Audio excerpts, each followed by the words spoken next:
going to present and invite on stage Mark Taylor, co-founder, CPO of Sightline Climate, to deliver a keynote on transition from Bragawatts to Megawatts. So the stage is yours. Thanks so much for joining us, Mark. Thank you. Welcome. All right. All right. Here we go. This audience is oddly shifted to the left. So I'll just stand right here the whole time behind this guy. Okay, thanks, Adela, and here we go. So what I want to do today, before we get started, is just, well, first point out a couple things. Number one, hey, we are all the inaugural participants in the Compute Summit. How cool is that, right? The second part is, as we go through this, I want to give you just some things to think about. This talk today, it's really just a way that I and we at Sightline see the world, but you might have a different way of seeing it. And I would encourage you to think about that as we go through this, and also, afterward, to think through how you see the solutions playing out as well. It should frame some of the discussions that you'll have today about compute and where the power is going to come from.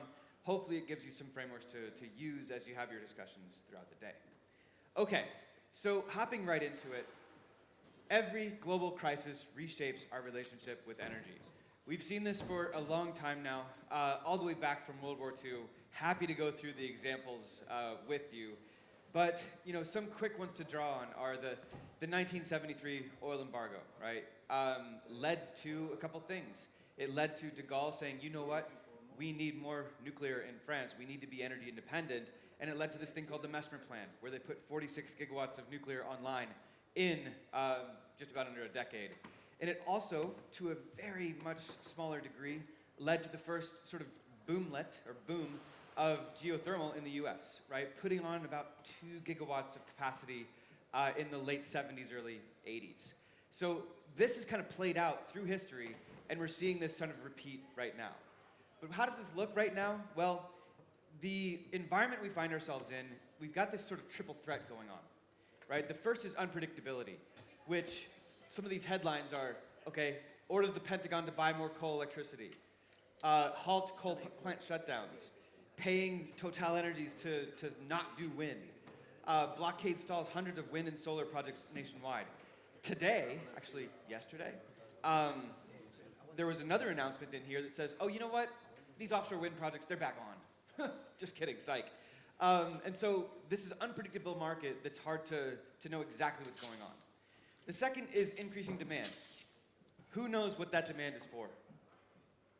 Anybody? You got it. It's AI. So this is power demand for AI in the US and ex-US as well. And then finally, everybody knows well what's going on at the Strait of Hormuz. So, and about that, what is happening at the Strait of Hormuz, the impact of this current energy crisis we find ourselves in, is that it's on a bit of a delay. Right now, things seem kind of normal, where we are at least, but it could be that those things change.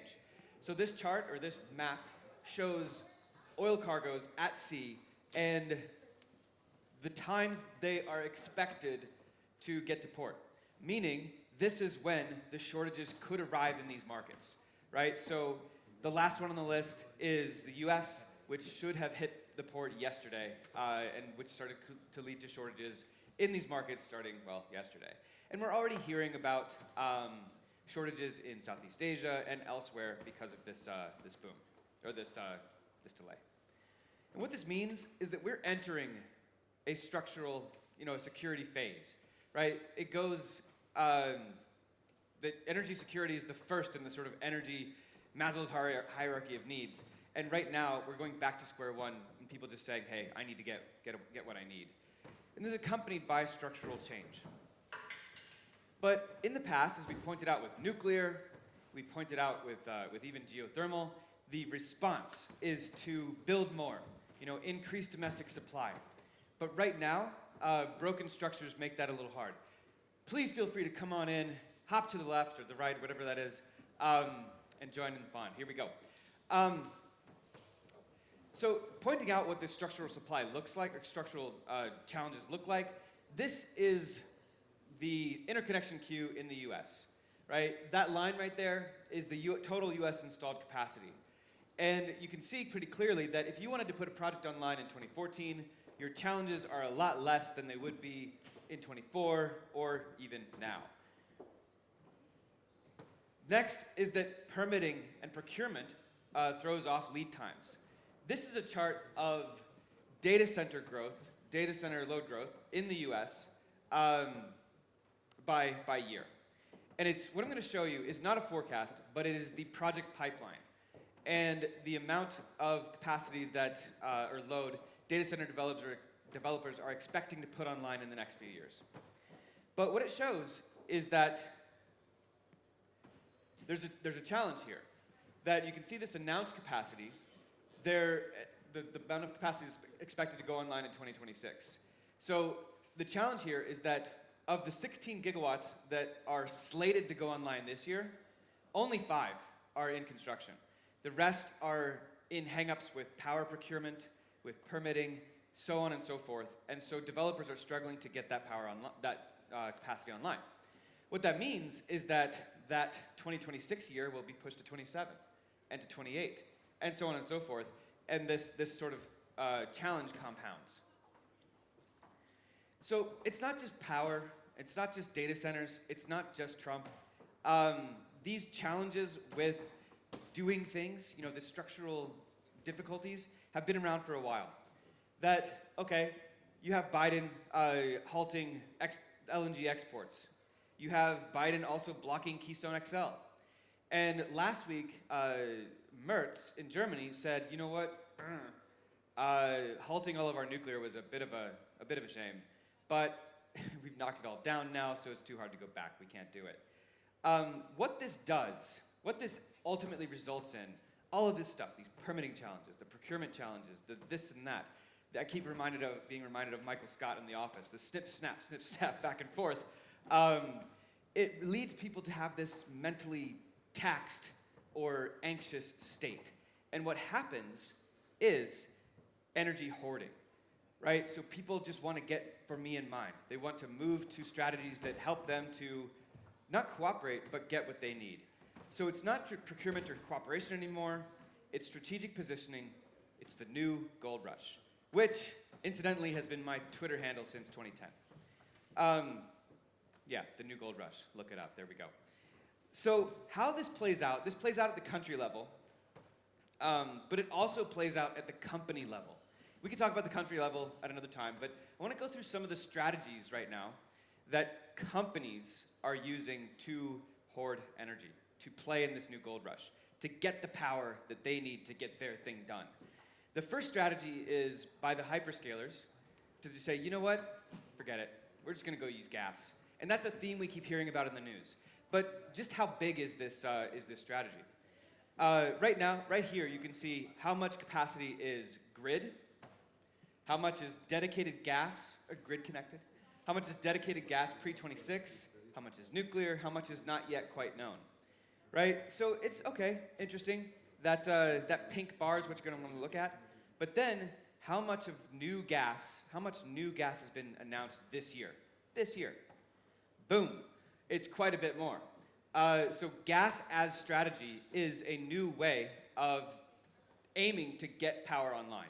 However, in our view, this is kind of a sugar high. This is kind of a sugar high scenario where there's a few problems with this. Number one is that, well, it's emissions and local jurisdictions are starting to complain. Number one. Number two is that a lot of this capacity is being slated to go behind the meter, or BYOC. And every gas turbine that goes to a hyperscaler putting it off the grid is one that doesn't go to a utility supplying the rest of the market. It becomes a crowding out problem, right? And so what that ultimately results in is hyperscalers, I misspoke, becoming utilities themselves, right? Because they're putting this capacity behind the meter, and the market, the utilities are saying, you know what, or the ISOs are saying, you know what, you need to be responsible for some of this flexibility or this reliability because you've taken all the turbines. That's kind of thing one. The other problem is that lead times thing we've mentioned, that the energy supply, the kit suppliers have long lead times, things like that, and so pursuing this strategy is going to be harder and harder. The final thing I'll mention about this is that the window for being able to do this at all is closing. And we could talk about that with the next strategy. So the next strategy is called regulatory capture, and we can talk about this. What you can see on top is the capacity of the utility in Louisiana, Entergy, right? 14 gigawatts total capacity of their generation fleet, and by comparison, you can see the city of New Orleans at 1.1 gigawatts. There's a proposal in 25, from the previous chart by Meta, to put online about 2.5 gigawatts of gas in a dedicated construction that Entergy would build, but supply Meta through a private transmission line. But they've ballooned this in 26 to 7.5 gigawatts, right? So it's 7.5 gigawatts, over half of the Entergy current fleet, to be dedicated to Meta for this build-out. And all the articles you see will say, you know what, this is interesting and all. It's a big hyperscaler, but it's still going to have to get past the Public Utilities Commission, the PUC. Now here's where the strategy comes in. That if you look back to the voting history of Louisiana, PUC, it's always been 4-1 of the commissioners to get this thing through. And so this thing, they voted 4-1 to fast-track the previous iteration at 2.5, and they're probably going to vote again in the coming weeks to fast-track this one as well. It's kind of a foregone conclusion at this point. It would embarrass her, but my wife used to work at NARUC, representing all the public utility commissions. We were out on a walk a few weeks ago, and I mentioned this scenario. And without even me telling her, she just looked at me and she said, "Oh, was it Louisiana?" And I was like, yeah, it was. Because of this sort of history of this sort of regulatory capture as strategy. But, as I was saying, this is another strategy. It's the new gold rush, but where this window is closing. Ohio, Michigan, Illinois, even Georgia, they're all putting into place regulations or laws even to prohibit this type of interaction that puts the cost on the rate base or the consumer. We could talk more, given after the talk about how this impacts the consumer and how Meta is kind of only on the hook for 25% of the cost of this project, but I'll save it for later. So that is the next strategy, is regulatory capture. And just by comparison, this is some of the sizes of the other projects that are in play. So the third strategy that I want to talk about, and there are several more, right? I realize we only have a short time here, and I'm also realizing that you can talk about these during the summit today. The final strategy I'll talk about to, again, get through the queue as fast as you can to get the power before someone else does, is just buying the platform, right? A few weeks ago, or about a month ago now, we heard about Google buying Intersect Power. They bought it for the pipeline that it had in California and Texas. But here is a big one that happened last week, right? So it's GIP, or BlackRock, acquiring an EQT, acquiring AES, or taking AES private. And why did it do this, right? So there's a few reasons or ways to think about this. The first is that, yeah, great. It bought 34.7 gigawatts of operating capacity, right? So across renewables, gas, coal, in the US and a few international markets. But what it really bought is the backlog, right? And so what you can see here is the backlog that AES already has with signed PPAs, or power purchase agreements. It has about 7.6 gigawatts already that are quote-unquote safe harbored. And what that means is the IRA, the Inflation Reduction Act, gave a bunch of incentives for for wind and solar and other technologies for tax credits, but the BBB, or the Big Beautiful Bill, is sunsetting all of those. And so safe harbor means that to qualify for the credits that are going out of style, you need to get or achieve a certain construction milestone. And so this 7.6 gigawatts is already past those construction milestones, so they're going to qualify for the tax credits. So what that means is, oh my gosh, there are projects that they have that are already qualifying for tax credits, that already have PPAs. It's kind of a sure deal. And if you were a data center developer or a utility or a hyperscaler looking for safe, secure bets to put your data center or where to put them, you might want to look where AES has their projects that are safe harbored in construction, if that makes sense. The next part is their backlog without PPAs. But even 4.4 gigawatts of this is safe harbored. And the idea is that another 3 or 4 is going to be safe harbored by the end of July or June, when the tax credits, or when that safe harbor deadline passes. And so rather than just go and try to get projects and get them in the interconnection queue and just go one by one by one, big players like GIP and EQT just said, you know what, we're just going to buy it and shortcut everything and get to the front. We expect there to be more plays like this in the US and elsewhere as this strategy of hoarding and the new gold rush plays out. So where does this leave us? It's that I hope we made the case today that, well, gas is the current strategy right now, but it might be, as we said, a sugar high. There are other ways or other means of getting this capacity that the market so badly wants right now. We're in a power supercycle right now. And so what does this mean? Is that in the short term, there's going to be challenges to get the capacity online. But everybody here is working on various problems or various solutions to participate in this sort of new gold rush, to get the capacity to market as quickly as possible. And so my take is that it's kind of an open field of who's going to be able to get capacity to the market fastest. Yesterday, or 2 days ago now, we saw Bloom sign a 2.8 gigawatt deal with Oracle for fuel cells. I mean, Bloom has been a solution for 25 years now, but it's just now starting to pick up. We're seeing more deals in geothermal. We're seeing more deals in, take your pick. So the field is kind of open, but it depends on who can be fastest, cheapest, baddest in this market.